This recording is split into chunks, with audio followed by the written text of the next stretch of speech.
We have pallets of product that was bottled and designated for Canada that are sitting in our warehouse. Heath Clark says about 25,000 bottles of his whiskey are collecting dust in the warehouse. Back in March, Canadian provinces retaliated against President Trump's 25% tariffs by pulling American liquor off its shelves. Clark's whiskey was one of them. And in those cases, you've got product that's now homeless. New data shows the Canadian liquor boycott cost the country about $500 million in revenue. Total liquor sales fell by more than 12%. It's a terrible word, but it's a little bit boneheaded.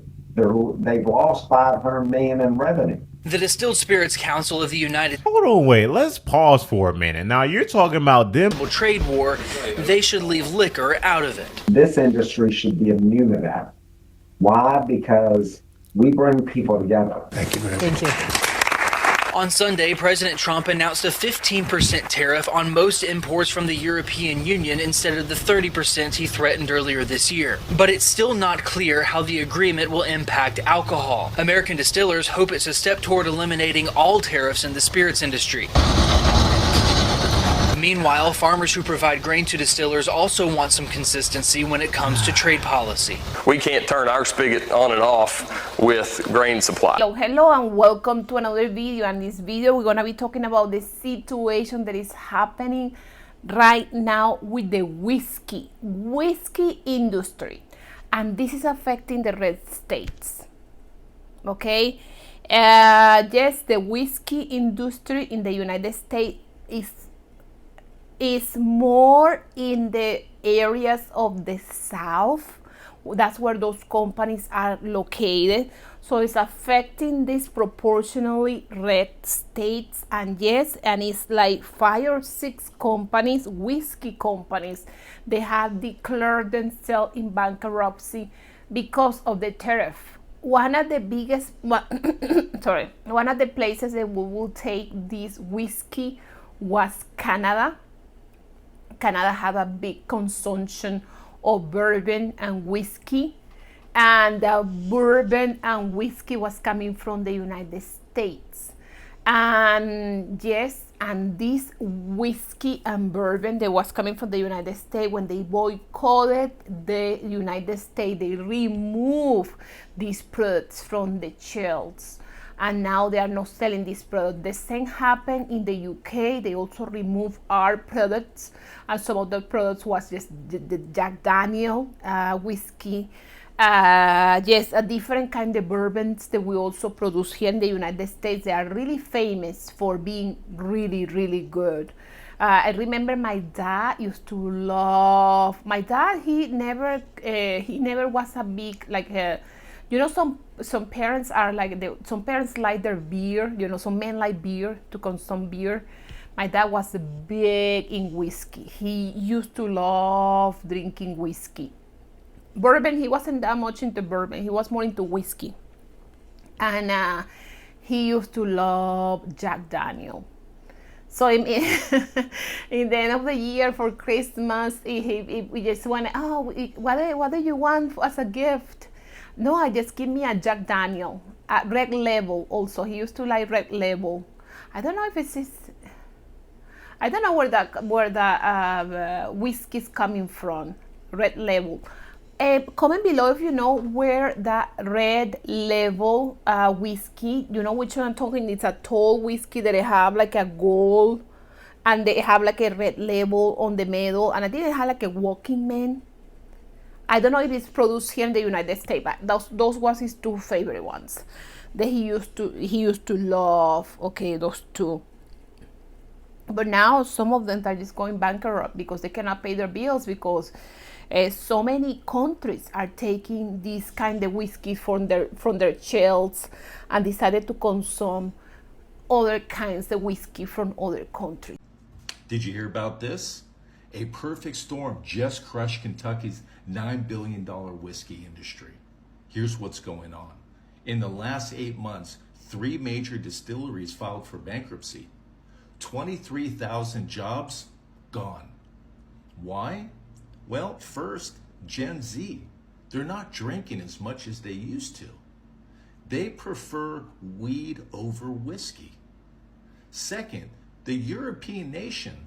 slapped massive tariffs on U.S. whiskey. At the same time, producers flooded the market betting that a boom would last forever, but it didn't. It tanked. In Canada, that was the final nail in the coffin. They hit U.S. whiskey with a 25% tariff, then pulled it off their shelves completely in retaliation against Trump's trade war. Now we have a 200-year-old American tradition that is circling the drain. What do you think? Can U.S. whiskey be saved? And if so, how? Drop your thoughts and hit the follow button to stay in the loop.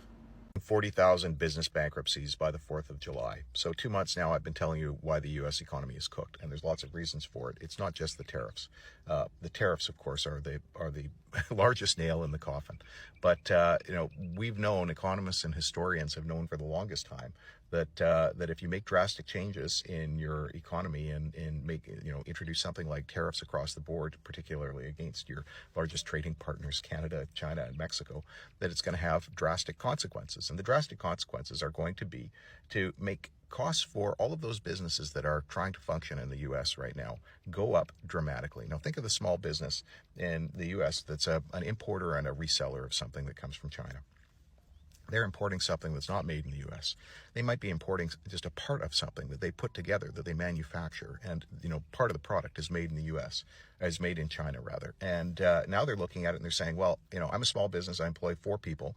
I've got a shipping container full of this stuff. The tariffs on it are in excess of 104%. I can't afford to pay it. I can't. This is first and putting America first. Fundamentally, what's baffling to me is that if any sort of MAGA Republican would say out loud, I am perfectly okay with Trump's trade deals increasing the cost of my everyday goods as a means to fund the deportation of undocumented immigrants, because that's what I believe America First is, I might be able to fundamentally wrap my head around that logic. If they said, I am perfectly fine with the next decade being increased inflation year over year because we are trying to create domestic manufacturing and we ourselves need to front that bill in order to make that happen through higher tariffs, I might be able to understand that logic. But that logic doesn't exist because the same voting base that believes that angels heal people's cancer also believe in a person who simply says out loud, I am putting America first, and these trade deals are a wonderful thing, when they are the exact antithesis of everything that they voted for, but they fundamentally won't stop and do the research to be able to understand this. Trump is what an American president should look like. Strong and tough on all levels. Why? Trump is making America great again.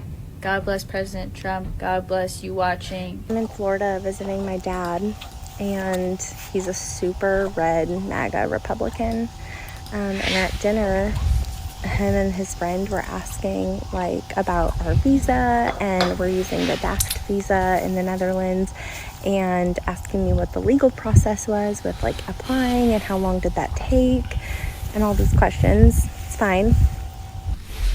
But then, and this is every MAGA person's favorite comment to make, they said, oh, so you mean you're doing it legally? Imagine that. There's a whole process and everything. And, I just kept my mouth shut because I'm trying to stay civil here. We're going to be here for 2 or 3 weeks, right? Facts. They already have Newsmax on playing in the background. I don't need to add to it. Facts. But let's just stop pretending that legality is what we're worried about here. Okay? No, at this point, it's I not. was raised by you. I know how you think. And for all the MAGA people, not just some, it's not about them being here illegally. So stop it. It's not about the legality of things. It's about being brown. It's about to be black. They just worry. Yes, they deport a ton of brown people, and they just suddenly they was able to find the money. They was able to find everything that they needed. They even pay flight tickets for these Afrikaners to come here to these white Afrikaners to come here to the United States. Yes, they go and deport, they go to the Mexican stores and they deport Latinos. They don't go to the European stores and see if they can deport some Europeans. No, they don't do that. Here in Vegas, it's a lot of, because we have a lot of people from different ethnicities, we have a lot of European stores, okay? They are like international markets and things like that. They just sell things like Europeans, Europeans ham, European products, and it's a lot of Europeans that may be legal, they maybe are not, we don't know. A lot of people from Russia that is here in Vegas, they don't go and deport those people. And even in Miami, it is a place, it's an island that is full of people from Russia, okay? They are all white Russian people that is in Miami. And they don't go and deport those people. They only deport brown people. It's all about the color of the skin. That's what they do. Things I know to be true. 1, I love me a little irony. And number 2, I am quite observant as a human being. And with that said, I want to draw our attention to the mass amount of people who made it their entire personality in 2024 to complain about how expensive everything was and how terrible the economy was and medications and eggs and groceries and gas is too expensive to survive. I'm spending all my paycheck on taxes and groceries. We need a better economy. Where are you people? Because gas is $3.29 and last year it was in the 260s. Groceries are up. Pharmacy medications are up. Everything is up. And now today we have more tariffs going into place that you haven't even seen go into effect yet. Light bills. And I'm not hearing anything. So, what was your actual excuse for voting for this piece of shit? Cult? Anyone? Because it sure as heck couldn't have been the economy. We're sitting around the same numbers we were sitting at right before the 2008 recession. And it is crickets. The U.S. economy is in deep trouble, and most people refuse to acknowledge that. And that is what greed does. It skews and jades your perception. We have been watching a housing crisis unfold in slow motion, and I tell you, the stock market is not far behind. How people don't understand that assets are so incredibly overvalued is just beyond me. So when the crash comes, those same people are going to be wondering who to blame, when in reality, it's been a long time coming. We are all waiting for this economic bomb to drop, but it's more like a carbon monoxide leak, and we're already slowly suffocating to death. So right now we are at this point where we're stressing out, but we're not panicking because we can make it work, right? Like we got a credit card that we're using to hold us over. We're using Klarna and ZipPay and to make our grocery bill and whatnot more manageable. We're doing everything we can in order to get by on a day-to-day basis. But while grocery prices and the necessities of life are starting to creep up a little bit, things like tourism in Vegas is down a few percentage points, right? You may have already experienced this at your job, but say they reduced the workforce by 8%. And because they did that, your job is a little bit more busy. You have a little bit more on your plate. But because you know how to use these AI tools, you're able to manage. As a matter of fact, you're probably more productive, which is good for the company because they don't lose any productivity, but they reduce their workforce. Therefore, their books stay where they need to be. But the problem is that 8% that got laid off is going to have a hard time finding a job because people are doing the same thing at other companies, right? Like the workforces are decreasing, but the productivity is going up. Therefore, there's no need to hire. So while grocery prices rise a little bit, the necessities of life rise a little bit, things like tourism in Vegas come down just a little bit. Unemployment starts to creep up more and more. And all of these things by themselves, isolated, never seem like a big deal, right? But then suddenly we're gasping for air because unemployment rate is over 10%. oh shit, I don't have any more money left on my credit cards and these minimum payments are due. I'm barely able to pay them. Man, the landlord has lost his patience with me and is no longer letting me put off this rent payment. Oh man, I used up all my Klarna. I don't have any more credits. I can't, they won't let me split these payments up into 4 payments anymore. And now we're all drowning at the same time. And that's where you get an economic crisis. I'm not an economist, but I'm 37 years old, almost 38, and I've lived through it twice in my lifetime already, right? With the 2008 recession and the one caused by COVID. And we see how this works. It's never like when we do see the dramatic news, it's been happening for a long time leading up to that. So that's where we are now. So if you can save money, if you're blessed enough to do so, then do so. But we should be preparing however we can for this upcoming crisis. I don't even understand why these MAGA people and why these people keep saying Trump economy was good. Okay, what part that I'm missing? When he left the office, we was fighting for toilet paper. It was people in hospital literally fighting for their life because he didn't get control of the virus. That could have been completely different because by the time the virus hit the United States, we have so much information. We could have just informed people to wear a mask. We could have just do so many things different. He knows since November that the virus was coming. November or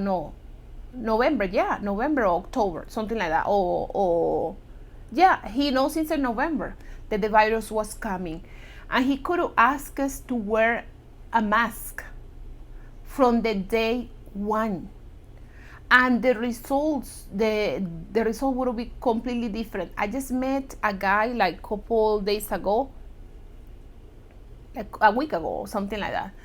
And he was just telling me that he almost died with COVID. It was a lot of people to die. It was a lot of people that was fighting for their life in hospital. And it shouldn't be that way. The story could have been completely different. I just don't know why they did that. Please, I just make it towards the end of this video. Please don't forget giving a like, comment, and subscribe. It really helps my channel to grow and it helps other people to find my content and my video. Help us to support liberal media. Okay, help us to grow liberal media. You guys take care. Thank you.